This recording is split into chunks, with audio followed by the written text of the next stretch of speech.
Hi, I'm Casey, one of the founders of Koi Pond Studio. Let's learn how to do a continental stitch. First, we'll need to anchor our thread.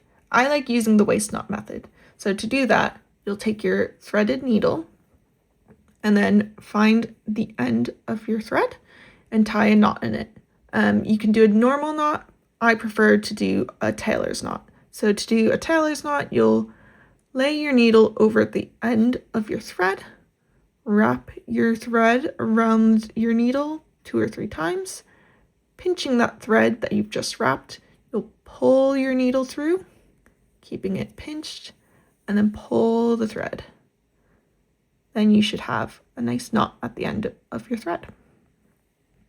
Great. Now that we have a knot, let's have a look at our canvas.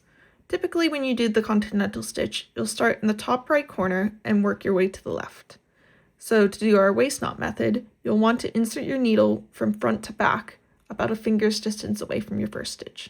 So if this is our first stitch here, I'll insert my needle in the direction that I'm stitching. So to the left over here. The knot should remain on the front side of the work. Now looking at this intersection, you'll see that it's surrounded by 4 holes. So to do our first stitch, you'll insert your needle in the bottom left hole and pull through, and then come back down in the top right hole. If I flip to the back side of our canvas, you'll see that we have this long thread that leads from our stitch to the waist knot.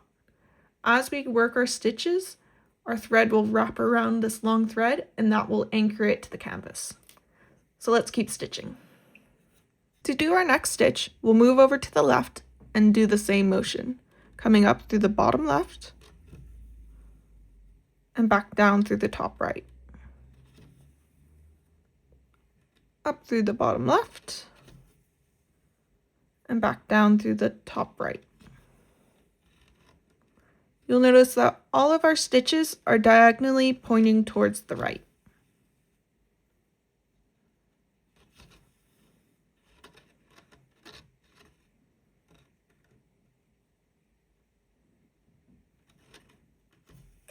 So as we worked our stitches from right to left, our needle went over each individual intersection from left to right. In doing so, our thread is able to wrap around the back of our work, which provides good coverage for durability and strength of your canvas, as well as the fullness of your stitches.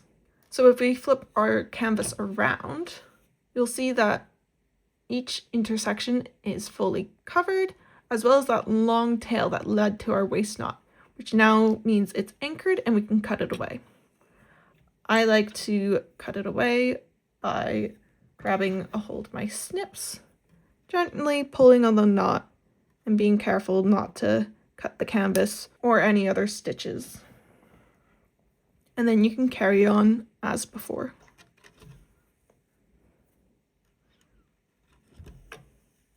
For our second row, rather than working from right to left, we'll now work our way from left to right.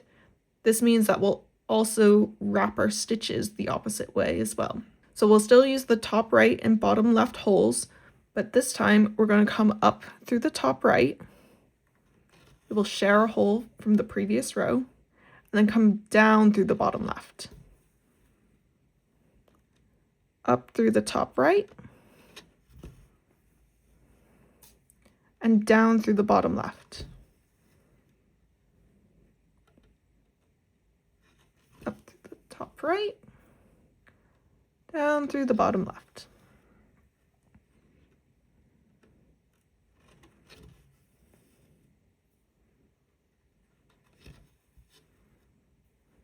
So as we worked our way from left to right, each individual intersection was going right to left. And if we flip to the back side of our work again, you'll see that our back side of our work is still fully covered over each of those intersections. Let's now work vertically down. To do that, we're going to start in the bottom left and come up through the top right. So the same holes as before, bottom left to top right, moving down each intersection.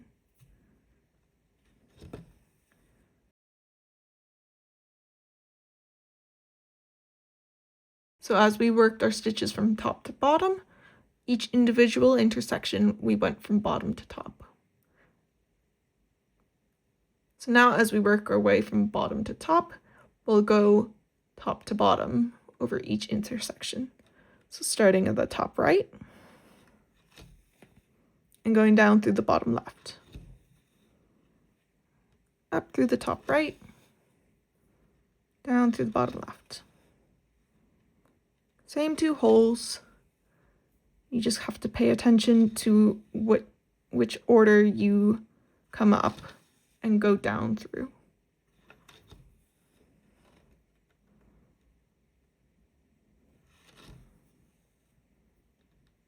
So you'll see all of our stitches are still diagonally going up towards the right. Let's flip our canvas one more time, and you'll see that we have really good coverage on the back still. So now that we're done stitching this area, we need to secure our thread. To do that, you'll just slide your needle under a couple stitches on the back side of your work, pull through, grab your snips, and cut close to the canvas.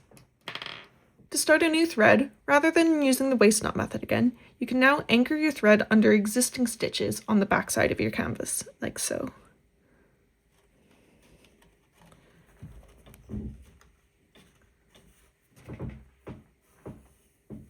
Going under 2 to 3 stitches should be enough.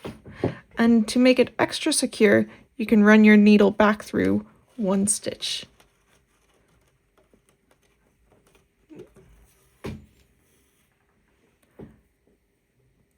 This means your thread is super secure and tight. Now you can flip your canvas again and continue stitching. And there we have it. With this one continental stitch, you can tackle any needlepoint canvas. Happy stitching!